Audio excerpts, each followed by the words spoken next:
So good morning, everybody, or good evening to those of you in other time zones. And thank you very much for joining us, especially if you're not joining us from the UK this morning. I appreciate we've got guests from all around the world, so people joining us from all sorts of times. So welcome everybody to Learning to Scream. I'm Laura. I'm here with Shellie and with Kate, and we are co-organisers of today's event, Learning to Scream, and we're really happy to have you all here. So we started the BAFTSS Horror Studies SIG back in summer 2020, and as part of the aims of the SIG, we really wanted to make sure that we facilitated discussions about horror studies pedagogy at higher education level. So today is kind of, it's taken us 2 years, but today is the SIG's first foray into doing exactly that, and we're really looking forward to all of your great papers and discussions today. Horror studies, of course, is obviously a really well-established area of academic research, but of course, horror has also always been a very popular subject for both undergraduate and postgraduate study for a long time. And there's specialist modules and even full courses running at institutions around the world. And the rich history and enduring popularity of horror make the genre ideal for teaching screen theory, for teaching screen history, for teaching film and television practice, cultural studies, contextual analysis, film form and appreciation, and for understanding the screen industries and their audiences. And we know that our fantastic speakers today are going to be exploring much of this, as well as covering lots of interesting and creative case studies and examples. So we're really looking forward to hearing more about what people teach in terms of horror and how we teach with horror and how our students learn from it as well. And we hope that you enjoy the day as much as we know we will. The intention of this symposium is to be as inclusive and welcoming an event as possible. We can't really see anyone having an issue with that, but as the day goes on, if any of you do have any concerns about anything, but particularly if you have any concerns about other delegates' etiquette or behaviour, then please do contact one of the conveners. So contact Laura, contact me, or contact Kate. And that's it from me. I'll pass you over to Kate. Thanks very much, Shellie. Just to sort of reiterate, you know, as Laura mentioned, we've got an incredible lineup of speakers today. You know, really diverse. We were really impressed when we got all of the abstracts, you know, the diverse range of issues that this topic brings up. So it's going to be a really rich day. And we are hoping that out of this, we can pull together a journal special issue on this really important topic, which is, you know, underexplored in scholarship, hopefully via BAFTSS' own journal, Open Screens.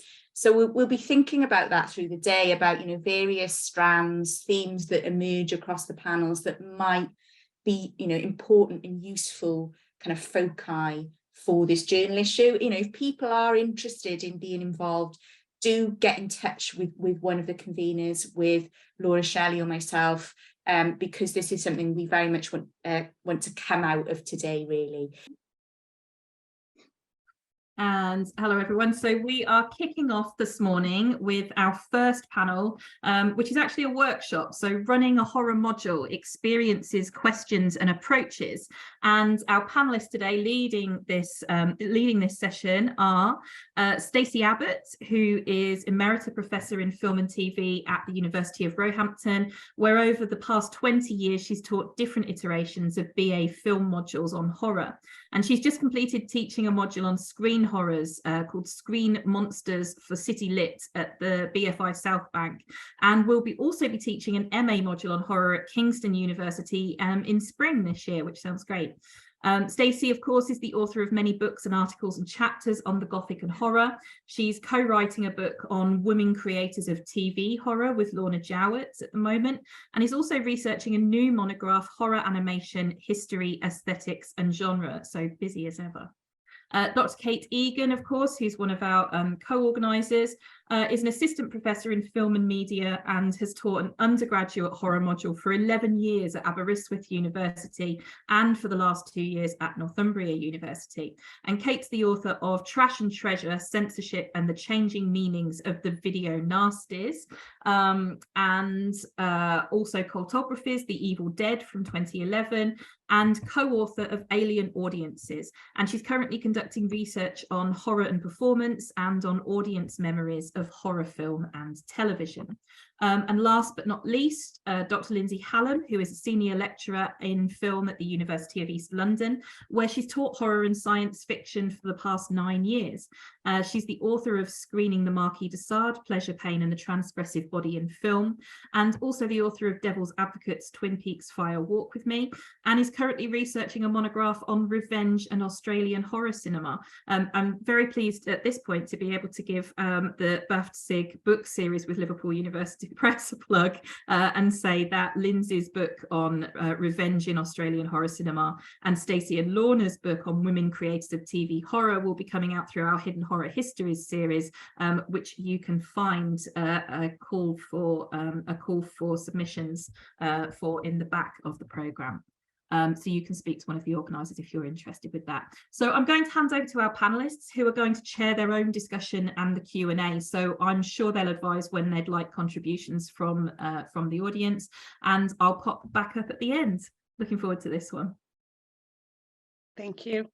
All right. So yes, so I'll kick this off. So this kind of came from when we all got together and we all were talking and realized that we'd all run horror modules, but that we'd approached it in different ways. And so Kate, Stacey and I decided to put this workshop together, I guess in many ways to kind of talk about our experiences, but hopefully open up to get people to kind of also talk about their approaches to teaching horror and also maybe share some ideas and things. So we've each decided to talk about our modules that we run, but also focus on one key topic in particular. So just to kick things off, so I'll just see if I can, whoop. Sorry, I don't do Zoom. All right, cool. All right, my experience in horror modules. So as Laura said, I have been teaching horror and science fiction at the University of East London since I came to the UK from Australia in 2013. So I inherited a module when I arrived in September of 2013 called Beyond Science Fiction. So it was primarily science fiction, but there was some horror in it. I only had a month and I just moved from across the globe.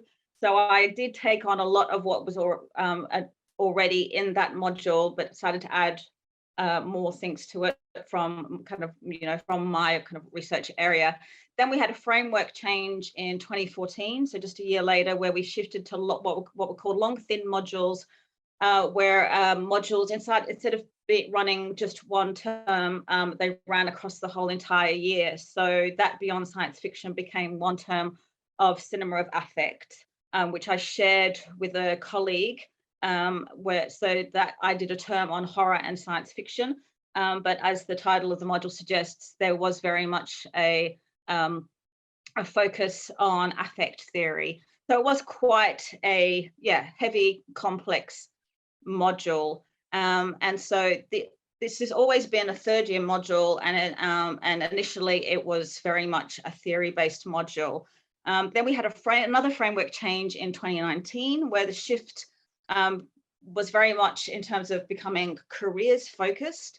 And in many ways, we did have to put more practice into our course, because we're supposed to be 50-50 theory and practice, but there was maybe a bit more theory and we needed more practice just in terms of craft skills development for our students. However, behind that, I think there was a more insidious aspect to it, which is about kind of stripping out theory systematically from most courses. I've got their practice or perish, which I think, kind of sums up, the shift from publish or perish to practice or perish, not just for our students, but certainly for us as lecturers. So since 2021, the module is now called Horror and Science Fiction, and it's comprised of a practical component and a written component.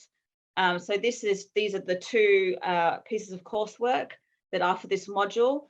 So we have a green screen project which students do in the first half of the term, This is due to the later in the term, because this is a third year module, the students are working on their dissertations. So they have later in the term, they have to do practical work for their dissertations. So we had to move this to earlier in the term. So it's thinking about how the module sits within the other 3 modules that the students take. Also, it's a green screen project because that's where we were able to fit in green screen. So also thinking about skills development of our students from first year to third year as well. And then later in the term, because in the second half of the term, we focus more on, I guess, the more theory and history and looking at different topics. So the essay is where they expand on a lot of the ideas from the scene that they film from the green screen, which is part of a longer narrative. And they kind of situate it and contextualize that scene and that longer narrative idea within their essay. But one thing that I really wanted to focus on is something that's become, I think really important to me and important across, academia, which is this idea of decolonizing the curriculum, anti-racist teaching practice, inclusivity and diversity. So I wanted to talk about how do we do that in terms of decolonizing the horror curriculum. Now, one of the things that was most shocking to me when I came to the University of East London was learning about the attainment gap. So where I was previously at Curtin University was where I actually did my degree and PhD. And it was a primarily white middle-class student cohort.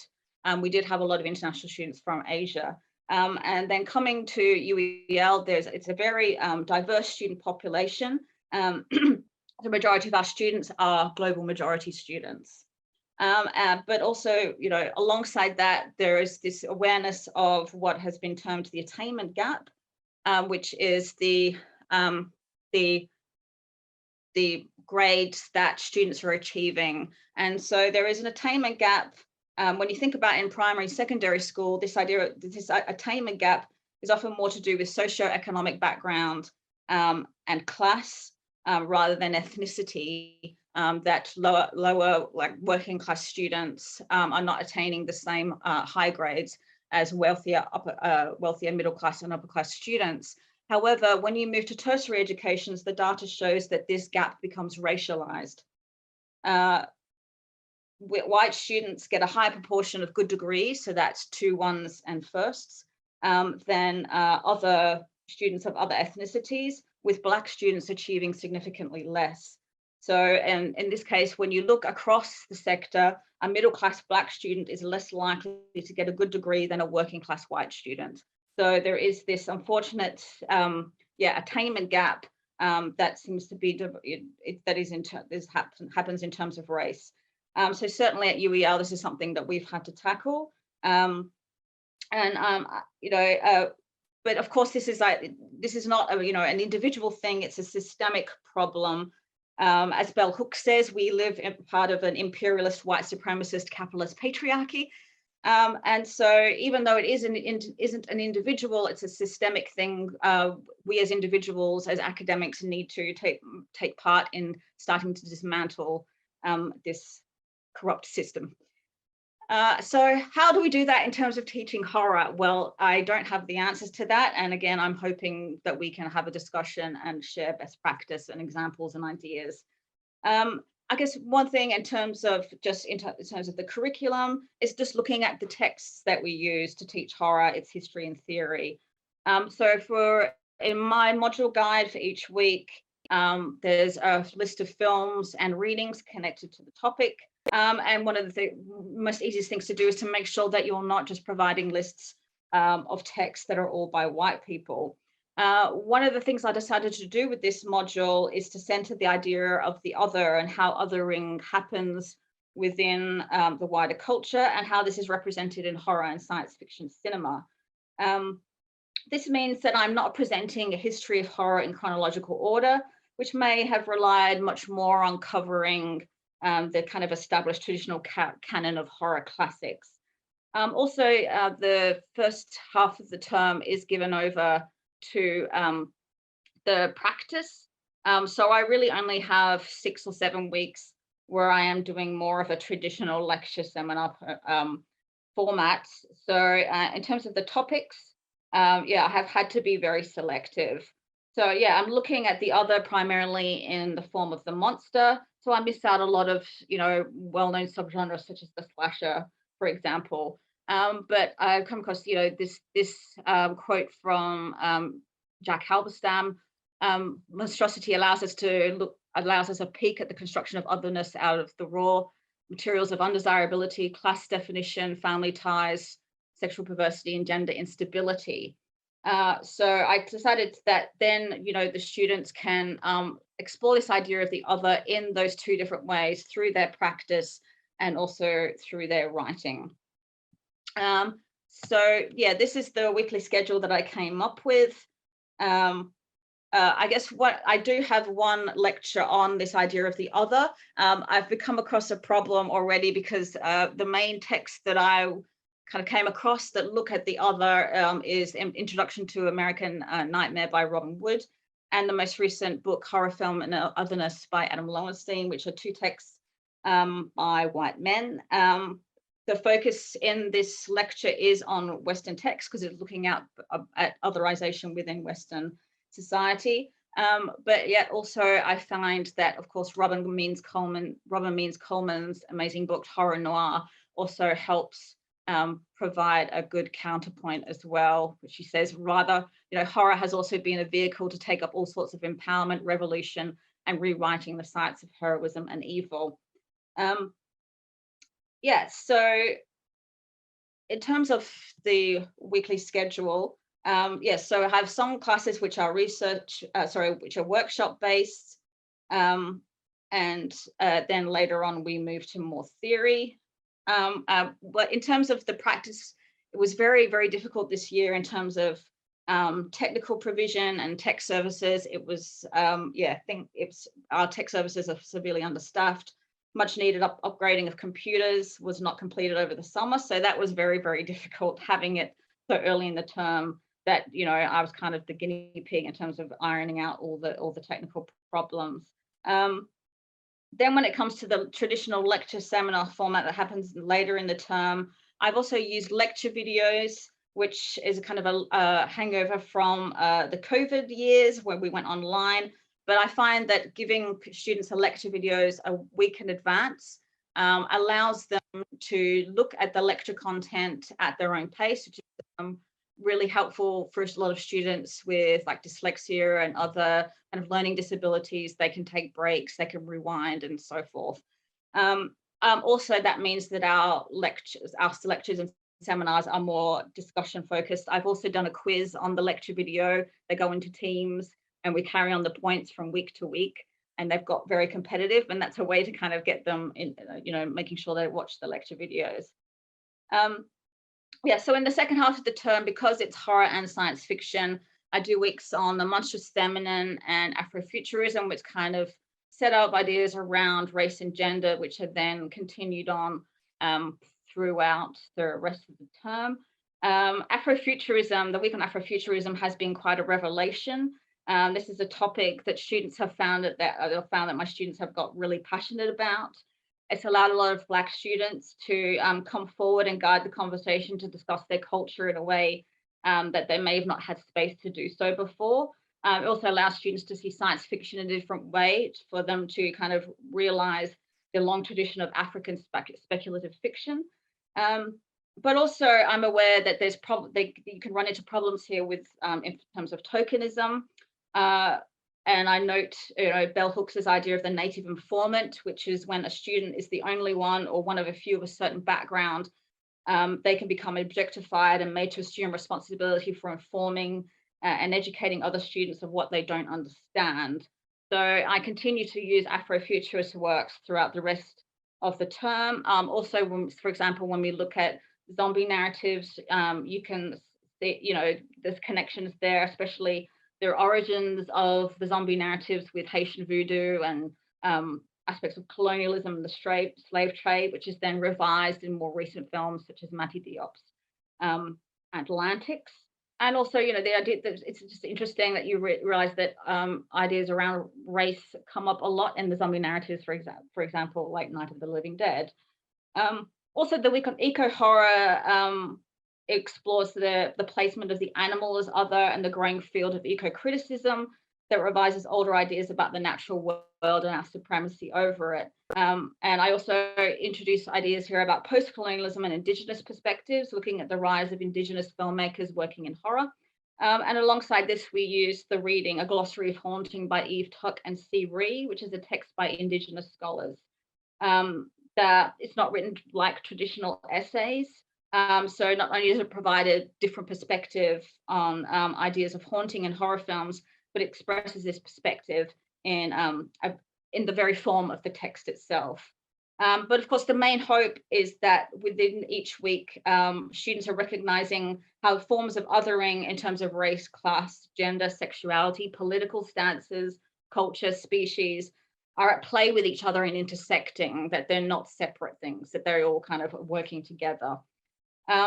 I note that one of the problems I still find is maybe I am still relying on Western text in the module. More films are needed from across the globe. And I note here, there was the amazing De-Westernizing Horror Conference that happened late last year, organized by Ian Robert Smith, Zubair Shafiq and Alice Haylett Bryan. And also there's Alison Pierce's ongoing project doing women's global horror history, which will hopefully inspire me to improve on this aspect next year. And, you know, and the fact that we need more scholarly work done on different types of horror films from across the globe. Finally, yeah, I love this quote from Bell Hooks, where she says, multiculturalism compels educators to recognize the narrow, sorry, I can't read it. There's something on, sorry. No, okay, I can't read it. There's something on my screen. But yeah, this is just a quote that I find really, really inspiring.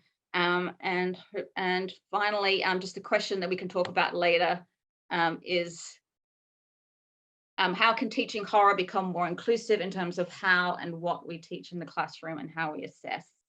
All right, so that's my bit. If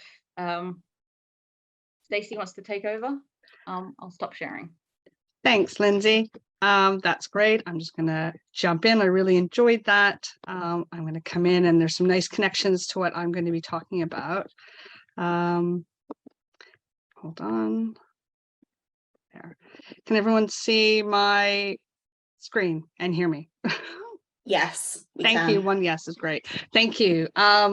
Thank you. That was really great. So I'm going to be talking about, there's some nice overlap but some nice differences here with the module that I've run at the University of Roehampton. As Laura said, I've taught horror in different places, but I'm going to focus on the work I did there. A little bit about how this module, which in its most recent iteration was screening the undead and other monsters. When I first began at Roehampton, I, like Lindsay, inherited a horror module. I walked in to co-teach a module on horror, which was called Genre and Gender. And then I took that over for a couple of years. And that was a very good module, but it was very traditional, looking at kind of key concepts in horror, and with a focus on gender specifically.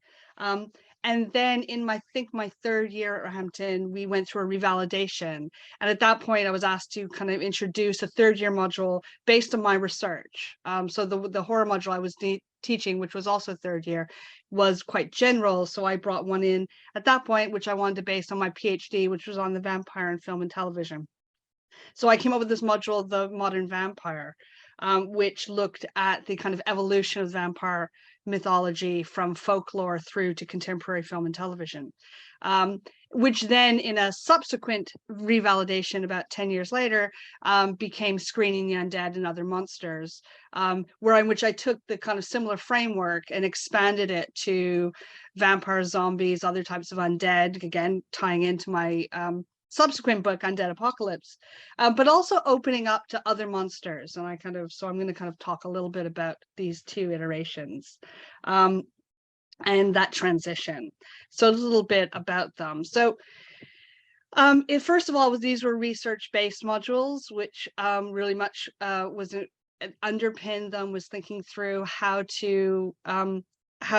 take my research and make it a benefit to the students who were film students studying both theory and practice, a quite kind of evenly split kind of division of their work was theory and practice. So it's thinking about the value of horror to them, and valuing my research and how to make it accessible and a benefit. And so I had key aims with this module, which were fairly consistent. One was to introduce students to a selection of films offering different representations of the undead in film and television. So we want to introduce them a range of different things to think about the different representations of this kind of core mythology. To introduce students to a selection of theoretical frameworks through which to consider the evolution of the mythologies, the undead in film and television.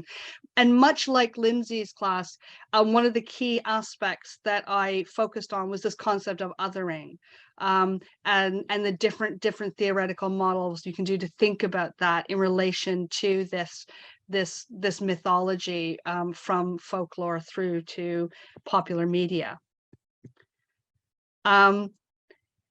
But I also was very interested in getting students to think about critically about how this mythology has changed as a result of technological changes, thinking through the impact of film, television, online media, print, on any kind of technology, special effects, how that kind of shape things, which obviously helps students think about their own practice, but also then the cultural changes and the ways in which the module these mythologies evolve and shift because of cultural influences, and of course industrial changes. These are being made within film and television industry. Therefore, how did these shape and change how this mythology kind of evolved? And significantly, one of the things that comes up in this module, these modules in particular, is this importance of interdisciplinary approach to study of film and television, which was a big part, was getting students to think about film and television in relation to other media, pre-cinematic media. So thinking to folklore, thinking to painting, thinking to literature, Gothic literature, and the connections. And then as the module went into the 20th and 21st century, thinking about, again, the kind of dialogue between media. So there, I think a really important thing is thinking through that interdisciplinary element. So its structure was quite simple. It considered the kind of pre-cinematic roots of vampire and zombie mythology and folklore literature and painting. So kind of thinking back to these kind of different evolutions and different artists expressing it, from the work of Monk to kind of Haitian art about the zombie, and the kind of writing about zombie from Haiti in traditional conceptions of the zombie. And then thinking about developments in horror cinema and TV and the evolution of the genre. As a result, I did take a chronological approach, chronological structure, trying to kind of look at the kind of different iterations as they evolve through different cultural changes, industrial changes, social changes. And this did, as Lindsay highlighted, raise the questions about how to engage and not simply fall back on the traditional canonized text. So that does raise kind of really key elements, the key ways of thinking about it. And one of them, which I particularly began to move towards in later years, was starting to think about when the modules first started, it was very much thinking about folklore in the Eastern European way, but gradually it became far more focused on a kind of global approaches to folklore and thinking about Malaysian vampires, obviously Haitian zombies, different kind of nods and discussions of different cultural approaches to these mythology. And then considerations of theoretical approaches around race, gender, sexuality, genre hybridity, postmodernism, colonialism, and queer theory. So then thinking through these kind of this mythology through these different lenses and theoretical lenses to unpack how we understand and relate to these mythologies. And in terms of teaching, and I wanted to emphasize this, one of the key things that this module was based on was an intermixing of lecture, screening, and seminar. And I think the screening is really important, particularly in a landscape where I think a lot of institutions are trying to stop embedded screenings within classes. And this is a debate that I had and a fight I fought, for years, which is trying to hold on to those screenings as being a really important part of that practice where possible, because it allows you to the group to watch films together and discuss together and not relying on people watching them in their own time, which also impacts on what you can screen, but also allows for a kind of really engaged response to how the students respond to a film. You can read the room, which I think is really important part of the teaching. With my TV horror hat on, I was really keen that while because I took a chronological structure, it starts very much with film, television increasingly and streaming becomes an increasingly important part of the selection of text, which I think is really important for allowing to think about the impact of serialized narratives on horror and how we understand horror and how we understand different kind of monster mythologies, and also opening up to a kind of really dynamic transnational approach to horror, with a kind of wealth of text taking place around the world and increasingly accessible through streaming services. So that is a key element of this module. The strengths of this approach is it allows me to highlight genre hybridity, that when you're talking about monsters, often you're talking about horror, but horror, how it engages with other genres, whether it's melodrama, whether it's comedy. Vampires and monsters often don't just exist in isolation as parts of horror, and they encourage us to be thinking about the fact and questioning notions of pure genre and pure horror, and think about how it's integrated with other and how it operates, whether it's kind of vampire westerns and near dark or vampire comedies. It highlights interdisciplinarity, because it does get students to think about film and television in relation to other media, and that fact that the discussion of these kinds of approaches to genre don't exist in isolation or in these little boxes, but actually are constantly in dialogue with other media.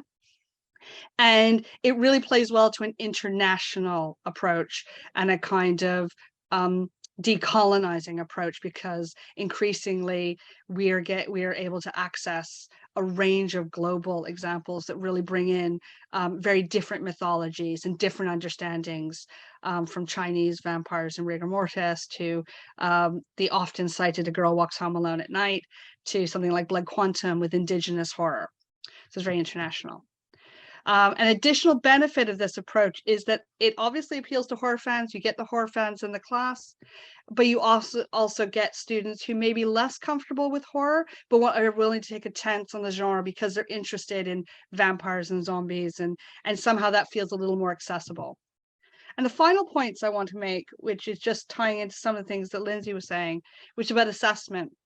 My module had an assessment of a short essay, which is a close analysis of a film, and its relationship to folklore and literature. And then the second assignment was a choice of essay or AV essay or a short film. So they had a choice to do an essay with a choice of questions in either format, written or AV, or they could make a creative project in which they explored ideas of the genre in relation to through their creative practice. The benefits of these approaches are your students have to engage with research and theory, engage with the critical ideas, and then but then you have a choice. You have the staff student co-creation of assessment by giving them choice of the modes of assessment that allows them to find their personal approach to the topic, but also their mode of choice, playing to their skills. This is particularly beneficial to international students who often then chose to make a creative project based upon folklore from their own home country. It allowed a lot of creative choices. It raises issues because you have to then work on how do you ensure students making creative projects engage with the kind of content and theory and don't just come in saying, I want to make this film, and don't engage. There are obviously issues of technology and tech support, as Lindsay raised. And you need to think about how to support students researching beyond the curriculum. If they're looking at work from outside of your module and your syllabus, how do you support them? So a lot of supervision and close discussions. So my question that we're kind of hopefully talked about is, how can teaching horror through monsters and other ways open up the, sorry, I can't read it now, be used to position horror within interdisciplinary debates in broader cultural and industrial contexts. So I'm going to hand over to Kate now. Thank you. Thanks very much, Stacey. And inevitably there'll be some crossovers and things I'll pick up on that both Stacey and Lindsay have raised. So let me just see if I can get my PowerPoint up. Okay, can everyone see that? Can somebody let me know if they can see that? Yes. Okay, great. Brilliant. Sorry, no, wrong part here of the PowerPoint. Give me a second. Right, so it's kind of really interesting because all three of us have said this, that we all began teaching horror by taking over an existing module and slowly kind of making it our own. So that is also the case with me. So in terms of my history of teaching horror, I took over an existing module that was originally titled not horror, but instead film genre study, and that was at Aberystwyth in 2007. The module had been originally created by Michael Coven and Ernest Mateus, and tellingly, the reason why they chose to call it film genre study and not horror, even though it was a horror module, was because they at the time thought that a module called horror or the horror film wouldn't get validated by the university. So there's this interesting kind of issue here of how situating a horror module and in relationship to your institution and what your institution is willing to support, it shapes how we teach horror to some extent. So that's where I originally began teaching a module that was called film genre study, but it had its benefits, and I'll say a little more about that in a second. The module had two assignments, a traditional essay and a kind of close analysis exercise, which focused on practical formal elements and their role. I've since then taken that module on with me to Northumbria and merged it with an existing module, the American horror film, which was taught by the great Peter Hutchings, to become a new module called the modern horror film. But as I say, I carried through many of the approaches that I developed at Aberystwyth under the module's original title. At Northumbria currently, there's only one traditional essay assignment on this version of the module, but it's currently being revised to include, I'm happy to say, a video essay option.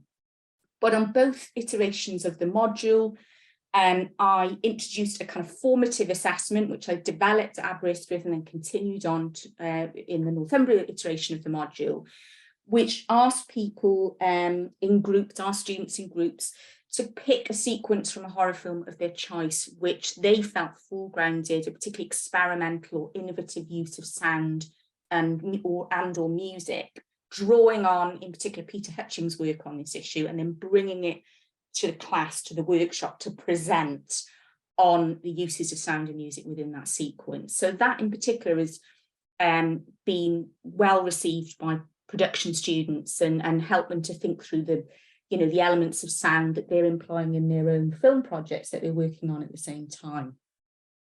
In terms of the students, and this is what, inevitably as an audience researcher, I'm going to focus in particular in my part here on students and addressing particular kinds of students. So in a way, picking up on some of the things that both Lindsay and Stacey talked about.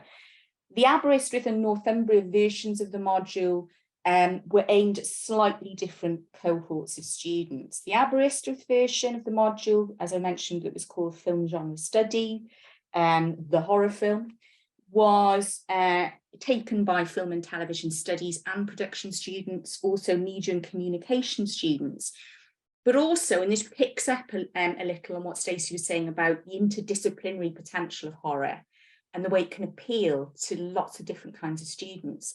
It was also offered to joint honours students on theatre and performance and English. And actually, I learned something really valuable about teaching horror to theatre and performance students from this experience, because I found that often they engaged in particular, don't want to sort of essentialise theatre and performance students, but that they engaged with particular aspects of horror production, which perhaps sometimes go under the radar in scholarship, and certainly when we teach horror. So things like, or elements or crafts or skills like production design, lighting, costume, makeup. I found that often theatre and performance students could bring these kind of really valuable insights to the class, which perhaps film production study students weren't able to do so readily. So that was wonderful, and really, I think, relates to that question of the range of ways in which the study of horror is valuable within a higher education context. So the way we can situate it so that it has value and relevance for a range of students, including also film production students who are perhaps interested in specialising in those other areas, you know, in terms of, we often think about film production practice in terms of cinematography, editing, sound, but also there are these other enormous range of skills relating to lighting, makeup, costume, production design, art direction, and horror, of course, with its vast history of developing in innovative ways uses of those elements, is a perfect genre to engage those who are interested in developing their skills in those areas. And yes, I had to return absolutely to what Lindsay was saying about practice or perish. Obviously, you know, and it's a theme we've all mentioned. I had to, during the course of these two modules and the design and teaching them, think about how they could be relevant to production students, film production students. But actually at Northumbria, we've been encouraged to frame film and TV studies modules, including the horror module, as a module that kind of encourages student filmmakers' critical ideas and their potential development through this module and then into their filmmaking project. So actually we've been encouraged to think about how we can give production students those critical skills through the lens of something like horror. And I've emphasised that in all my documentation for the modern horror film module. So for instance, when I talk about the importance of seminars in my module documentation, I note that drawing on ideas and debating and applying them in a group environment is a skill that's essential that you develop for your future career, and particularly for careers in the creative industry. So this idea, which, you know, I've been talking about a lot with my production focused colleagues, that future filmmakers need to be able to pitch projects and therefore to engage with ideas, with critical ideas. They also need to be well watched. They need to be knowledgeable about the history of cinema. You know, it's kind of obvious points, but these are skills that a module like one focused on the horror film can equip production students with. You know, to return to a wider issue in terms of framing the horror modules that I've taught, what was really beneficial, because I started out teaching a module that wasn't called the horror film, but film genre study, I then had to spend quite a lot of time justifying to students why we were focusing on horror when they'd elected to take a module called film genre study. So in my module documentation, I included this kind of justification of why horror was the best and most revealing genre to study when thinking about film genres in general. So I'm kind of shamelessly quoting my own documentation here. So in the introductory page of my module guides, and this has been the case throughout the time I've been teaching horror, I included the following paragraph. In the last 20 years, horror has become the most enduring and consistently popular of film genres, and has also become the genre that is most written and theorised about by journalists, researchers, and academics. While horror has prevailed as a mode of filmmaking in the US, it has also become a staple genre within other filmmaking contexts too, most prominently in Britain, France, Italy, Japan, South Korea, Canada, and Australia, although of course it's becoming increasingly global, as we've already identified. It's through these approaches that you'll be able to consider throughout the module the ways in which the horror film has been perceived as both the most commercial kind of cinema and at the same time as the most experimental and culturally resonant kind of popular culture. So the aim with that was to justify why horror, but it's become my touchstone throughout the time I've taught horror, this idea that teaching horror doesn't narrow down a student's options and skill sets, but actually opens them up. And I know this is something we're going to talk about in lots of different ways throughout the day. You know, for instance, and most obviously, even, you know, I just finished teaching this year's iteration of the module. And even now, after all this time, you know, the amount of times that students spontaneously draw on their historical knowledge throughout the module, you know, their knowledge of a whole range of historical events, sort of post-60s youth cultures, post-Vietnam War kind of protest, the civil rights movement, second and third wave feminism, the consequences when we look at Japanese horror cinema, the consequences of the atomic attacks at Nagasaki and Hiroshima in Japan, 9/11, of course, and the war on terror, the rise of YouTube and the iPhone, you know, all these kind of historical events are all the time in discussion, are drawn upon in so many inventive ways. Development of theory within film studies, the history of film production practices and the development of film technologies. Horror can serve as a way, you know, rather than just being something that, you know, even though it's important to teach students about the history of the genre, but it really does serve as a lens through which you can explore a whole range of important kinds of developments within cinema culture and media culture.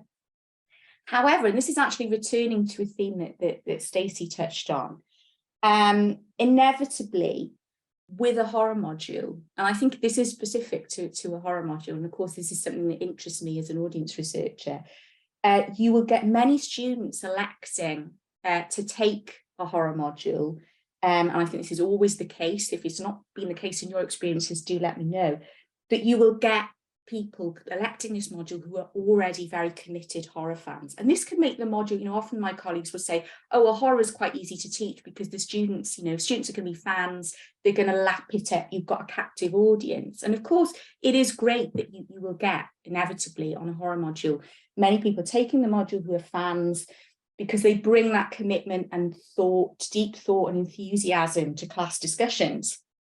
But over the years, this has been tricky at points, because you will sometimes get a situation with the dedicated horror fans in the class, and I have to say particularly the male horror fans, I have to be straightforward about this, often they are male, can be overly dominant in class discussions. So they will always be the first to put their hand up.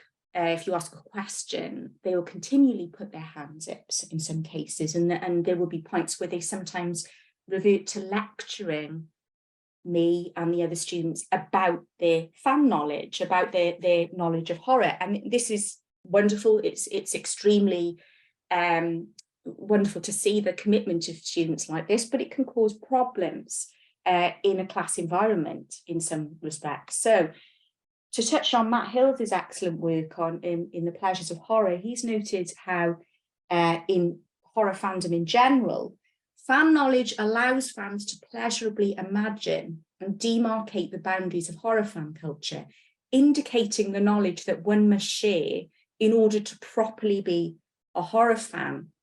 And counter to that, I've argued elsewhere that this kind of performativity that Hills is talking about here can often exclude or omit the experiences of other kinds of horror fans. And this can include female audiences who have watched and loved horror since childhood and consider themselves horror fans, but who have historically been low participators in what Bridget Cherry terms traditionally organised fandom. So there's a need, I guess, you know, reflecting on this, to ensure that the horror module addresses obviously fans, but also the wide range of students who might want to learn about or through horror, about a range of issues, a range of relevant processes regarding film and media culture more broadly.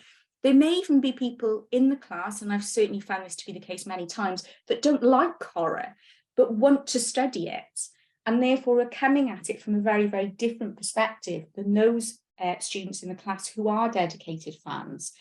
And if those students are kind of neglected because the fans are always putting their hands up and dominating discussion, well, it can lead to those students having less confidence in engaging and contributing in discussions in a class environment. So I've actually gone back and looked at my student feedback over the years.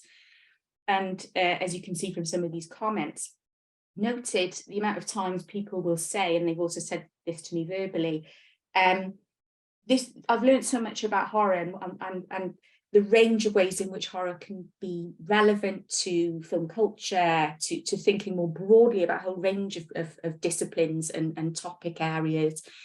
So some quotations here, the second one on the slide. I enjoyed the engagement with the horror genre. It helped me appreciate the genre more, and I learned a lot in the process. Or another comment at the bottom there, an insight into a genre I didn't know much about. So what this illustrates to me is the importance of ensuring that modules are addressed to all of those students who want to learn about and engage with horror for a wide variety of reasons, even if they have no fan investment in the genre at all. So the question that I want to pose for us to think about in the workshop, and it'd be great to draw on your thoughts, is how can we manage or address the issue of horror fandoms in module design and teaching, in particular in those kind of student and staff interactions, which are the heart of any module. So I'm going to invite Stacey and Lindsay to rejoin me, because on the last slide here, we have the questions that we posed and kind of introduced to you in our individual presentations. And what we'd like to do in the last part of this session is to throw the floor open to all of you and to see if you have any thoughts, ideas, experiences that relate to any of these questions. We'd be really, really interested to know what you think. So are there any thoughts from anybody in the room? Shall I stop sharing my screen, perhaps? Yeah. And then we can see a bit more easily if we've got any comments in the chat. Okay, so we've got hands up from Aaron. Aaron, would you like to come on the camera and give your thoughts?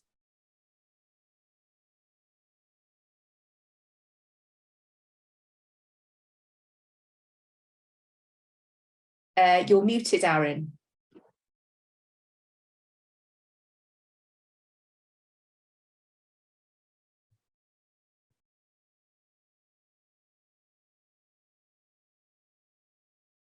You're still muted at the moment.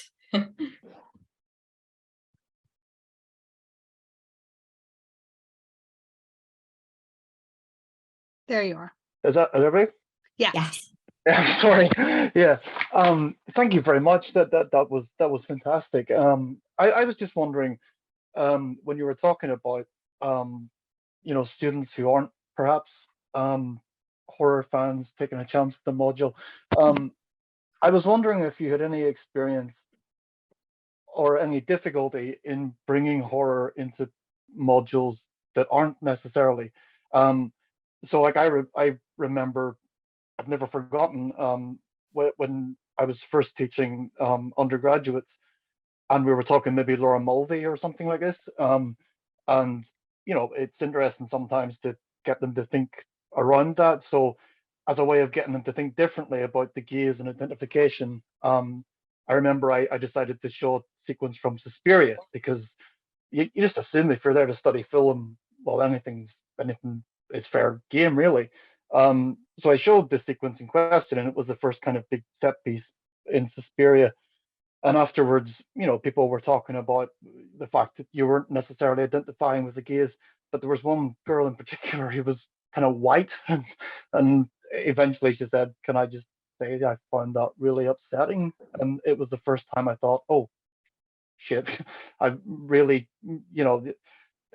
something happens when you bring horror into areas where people aren't expecting it," and it changed how I didn't do that again since. And I was wondering if you had any experience of that kind of thing, or any difficulty in that sort of way where you bring horror into a class that isn't horror specific, and maybe it doesn't go so well for everyone who's there, if that makes sense. Yeah, no, it's a really good point and a good question. And I'm sure I'm just going to jump in, because I think it's something I've thought a lot about, because I often want to bring horror into other modules, film history, and I have taught other more general genre modules where we use different genres as case studies, and I have done horror alongside musicals, alongside comedies, but it is a tough negotiation. I think it's particularly difficult in clip format. Like I've screened in my first year film history class, I used to do a week on video nasties where I screened Tenebrae. And that when you could set up the film and prepare students in advance for it, and tell students that if they don't want to see it, that's fine, or if they need to walk out, that's fine. But I think it works better in a screening that you can set up and give lots of kind of content warnings, allow students to do a bit of research around it so they know what they're getting into.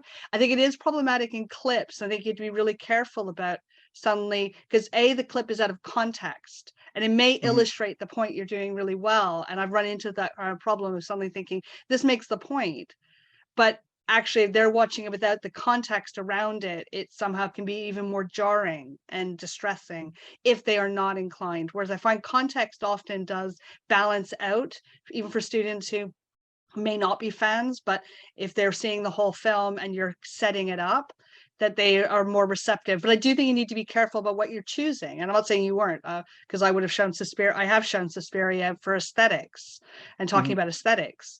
But it's about thinking through those choices. Kate, Lindsay?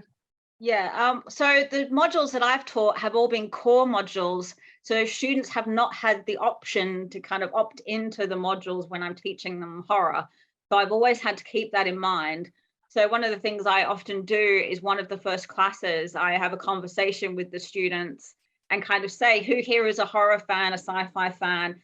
And I kind of, we have a conversation, what is it about? And then I get an idea of certain things that if students kind of can often tell you, like, I really don't like this. I also do put content warnings before a clip. And I say to students, if you want to look away, if you want to leave the room, you know, and give people, so I just kind of give people a heads up before you watch something. And then I think students, I think they want to know what they're getting into before they watch something. And then they're kind of empowered to kind of go, yes, I will engage with that or not. I mean, one of the things that's come up, you know, when talking, especially, you know, using horror noir and looking at showing a clip from the most recent Candyman. I mean, that's very much about kind of Black trauma and racialized violence. And I have to be very careful because a lot of my students have that trauma.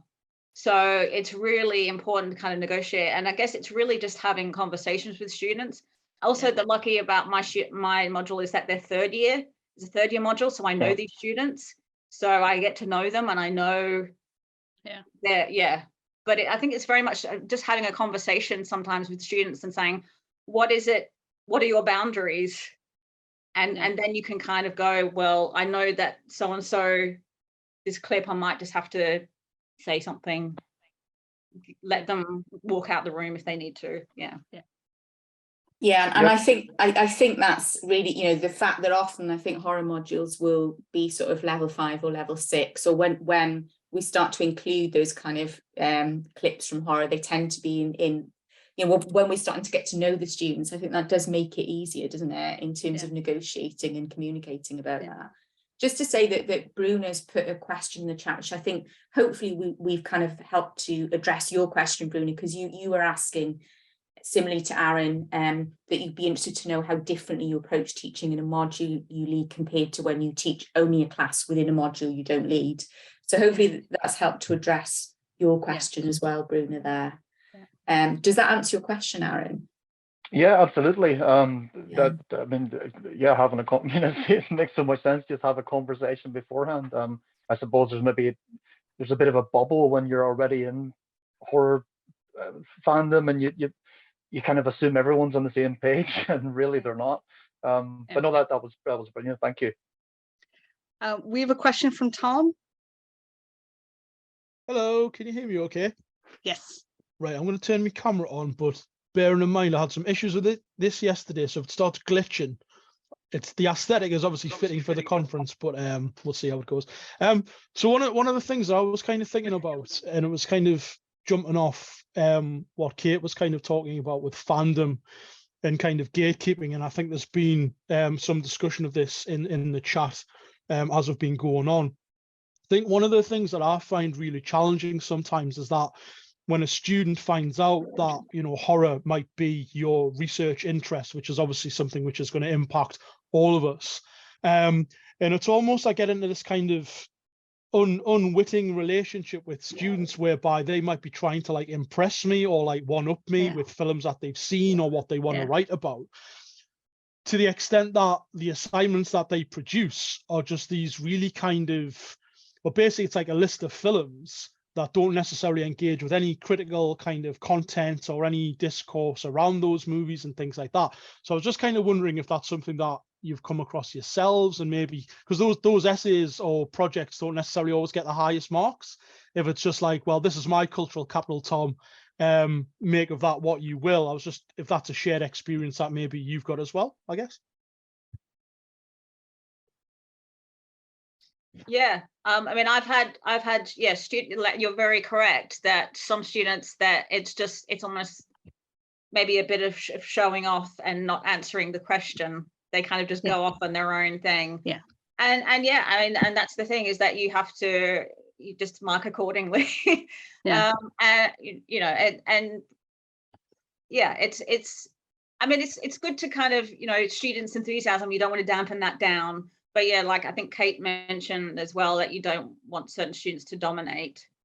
Yeah, it's always a difficult thing. It's like how because there's always certain characters that dominate, and I'm always up for suggestions as to how to kind of break that down a bit.